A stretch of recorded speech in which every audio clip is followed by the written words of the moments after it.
What's going on, guys? Back again with another video. It's your boy Nabil ERS. Today we're talking about the 2024 season predictions, constructors and drivers. And let's get straight into the video. There's a lot to talk about. Now, my number one pick to win the Constructors Championship of 2024 is McLaren.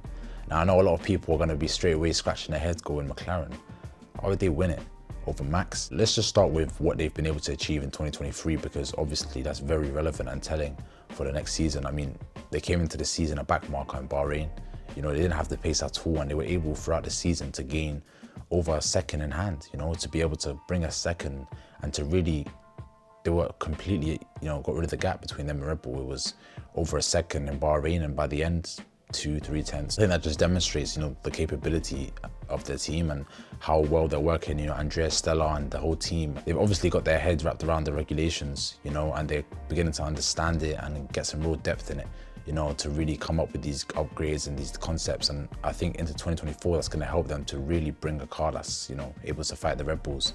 You know, just be maybe a tenth or two back in some races and maybe a tenth ahead in others. And I just think the main contributor for me why McLaren are going to win the Constructors, it has to be the driver pairing. You know, if they're able to be in the realm of Red Bull in 2024, then I think each driver is going to be more significant to winning the championship than, you know, it was last year, for example. I mean, obviously Red Bull ran away with it last year, but if it comes to a title fight, you know, where the teams are really close together, then, you know, you can't have someone like Sergio Perez, you know, not scoring. So I think for McLaren, I think they have the best driver pairing on the grid.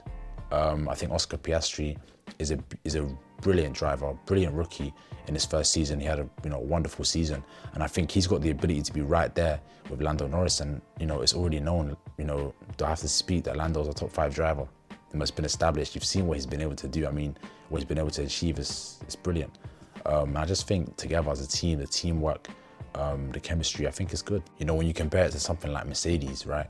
They've got also a very good pairing in pace terms, but in teamwork, it doesn't quite translate. You know, they don't work together. In second place, it's Red Bull. Of course, no surprises, Red Bull up there. I think on pace, Red Bull are still going to be, you know, the quickest slash, you know, tied quickest, I think, on average over the course of the season. But I just think that Verstappen's going to need help. You know, he's going to need more help than what he got in 2023. You know, obviously Verstappen was just hard carrying pretty much the whole of the 2023 season. I mean, the guy won the Constructors Championship on his own. He didn't even need Perez in the car, to be honest.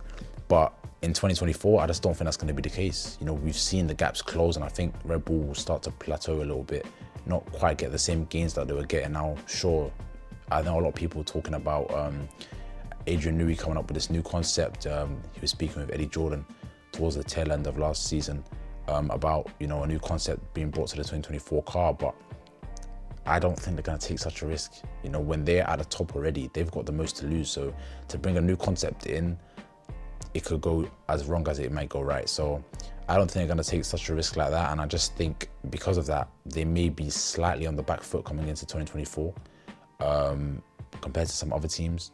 But of course, you know, they're still going to be at the front end. You know, they would have to have a haulers to just go down the grid like that. Yeah, it kind of all depends on Perez, to be honest. I think it's going to be more significant than last season. There's going to be a lot of pressure on Perez. And, you know, if the seat's getting swapped around like hot potato in 2024, and I just don't see them being able to win the Constructors Championship. Moving on to third place, we've got Mercedes. Now look, the W15 I think is actually going to be the best car they've had in the last couple of years. Obviously, James Allison took control in the 2023 season, a couple of races in, from Mike Elliott, who departed the team. And now he's obviously leading the aero again. We know what he's capable of. I think with how urgently they need pace, I think Mercedes are going to come in with a really quick car. They look hungrier than they've ever been, and they look like they're taking the risks to succeed. And I think that's really going to be able to propel them forward and, you know, bring the car to really fight against Red Bull. But the reason I put them third, you know, maybe not higher up, is because Russell is a very quick driver. Obviously, we don't need to talk about Lewis. I mean, you know, that's arguably the greatest of all time. But it's not just about the team's pace though. Individual pace, it's about together in unison, how they're able to extract performance. And I think the Mercedes is like one driver extracts pace on one weekend and the other doesn't. You know, there's always a bit of conflict between them. There's, you know, how many times over the course of the season did we see them have contact? I mean, Spain, I think it was in quali, they had a bit of contact. They had contact in Belgium in quali.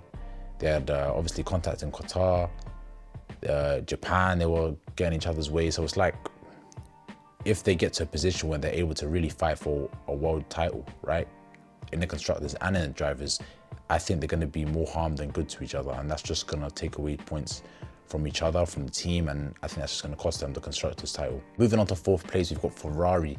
We know how Ferrari get down, man. They are a very quick team when it comes to getting 1 lap pace out of the car, but over the race pace, have they got the ability, right? Have they learned the fundamental issues with the 2023 Ferrari to improve that for next year?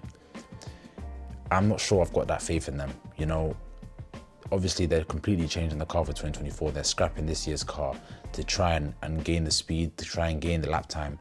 But I just don't see Ferrari being able to right all their wrongs and just fix everything over a couple months winter break. You know, Red Bull have been working on their winter car for, you know, longer than everyone else, as Lewis has said multiple occasions now. So I don't see Ferrari being able to close that gap, and more importantly, I don't see them being able to solve their reliability. For Ferrari, their kryptonite has honestly been their race pace and their reliability. I mean, we saw in the opening race of the season, you know, Leclerc was already signing out again in Brazil. You know, how many times have they had DNFs due to their car failure? So, you know, if they come into the 2024 season, which is the longest season to date we've ever had, 24 races, I mean, we cannot afford for them to have any reliability problem. I don't expect them to be able to really nullify those issues, you know, that they've been having. And that's why I got them in 4th place. But obviously, I still expect Ferrari to be quick. And it's all close, I think, between all these teams. You know, we're talking 20, 30 points, I think, between them. I don't think it's going to be a blowout by any means, or any team. That's why I've got them in 4th place. Obviously, at a driver pairing as well, it's a decent pairing. I think Sainz and Leclerc is actually quite good, but it's not the strongest. They're stronger. You know, McLaren is stronger, Mercedes is stronger. That's why I've got them in 4th place. Moving on to the last team now, I'm going with Aston Martin. Now look, Aston Martin is the dark horse. I think you just can't predict where they're going to be. I think if 2023 has taught us anything, it's, you know, it's like a yo-yo between these teams. I think you came into the season, Aston Martin they hit the nail on the head. You know, they had the pace. Alonso was very quick. The whole car was quick. The team was joyful. And then the mid-season, they just kind of lost their way, I think. You know, after Canada, they didn't know what was going on. Their upgrades weren't working. The team wasn't happy. You know, a lot of issues, and they kind of rectified it towards the end of the season. But, you know, it's one of those ones. Is that gonna affect them into the winter break? You know, they're gonna be thinking, yo, what we doing here? Have we really got the confidence? And I think confidence is very important in this sport of such fine margins. So, you know, you never know. I wouldn't be surprised if Aston Martin come into the 2024 season and bang, they're right on the money, up there with Red Bull. But at the same time, on the other hand, I wouldn't be surprised if they come into the season and they're 10th, 11th fastest. So yeah, it's kind of like I said, that's why it's a dark horse. You don't really know. We'll have to just wait till February to see, I guess, in the testing.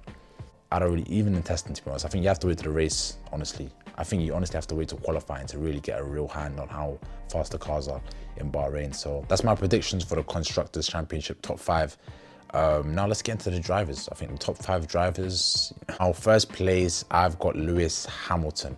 Now look, I know a lot of people may be thinking, Lewis, why would Lewis be first? I'm expecting the W15 to be right on the money with the Red Bull, a 2021 Part 2, and I think this is probably Lewis's best chance. I think he's still got it. I think he can still do it. He can still just edge out Max Verstappen, but it's going to be difficult, of course, but I think he can do it. And I think Lewis has shown his consistency in 2023 again. You know, like, he just doesn't quite make mistakes. He rarely makes mistakes and errors, and he's always on the money. So if they're able to bring him, if Allison's able to do what I think he's going to do and cook up a storm, I think Lewis will be there to take the glory, get his 8th world title, and win the championship. Second place, I've got Max Verstappen. Now look, Max he's just a menace. On and off, wherever he is, you know, he's just a menace in general. He's just quick, very difficult to deal with, and obviously he's just so difficult to keep up with. His pace is, you know, ridiculous, and I think the only person who I think is capable of stopping Verstappen realistically is Lewis. And I'm putting a spanner in the works. I'm being interested here. You know, a lot of people are just gonna go with Verstappen, but come on, mate. Ain't no one wanna watch that. But still, I think Verstappen is gonna be, I think, touch and go with him and Lewis. You know, I want a 2021 Part 2. I'm sure all the fans do as well. And yeah, I'm hoping that we get it. I'm expecting us to get it, and I think Lewis might just edge him out this time. But you guys let me know if you disagree. Third place, we're going with Lando Norris. Now look, a lot of people may think Lando, look, he goes under the radar. Lando is on smoke. His quality pace, his race pace, everything really from Lando has just been excellent. The 2023 season for me, I already made a video on it. Lando has demonstrated that he's world title worthy. And I think when you take out Verstappen, you take out Lewis, I think he can definitely be best of the rest. With his consistency over the course of the season, I expect him to be third. And if the team are able to deliver him the car, I think he'll be third. Fourth place, I have got Oscar Piastri. Now look, Oscar has demonstrated as well in his first season, he's shown why he deserves to be in F1. I mean, his rookie season was very impressive. For me, only Lewis tops his season, his rookie season was one of the best that I've seen. And to just make such a statement in your first season ever on F1 with all the pressure, he's such a cool and calm, collected character. I think, it's going to be excellent to see what he does coming into 2024. And I think he's really going to be closer and giving a lot of pressure to Lando Norris. And that's why I've got him in fourth place. Fifth place, I've got George Russell. Now look, George Russell, it's a bit of a question mark. In 2022, he had a brilliant season. He outscored Lewis, which you don't see often.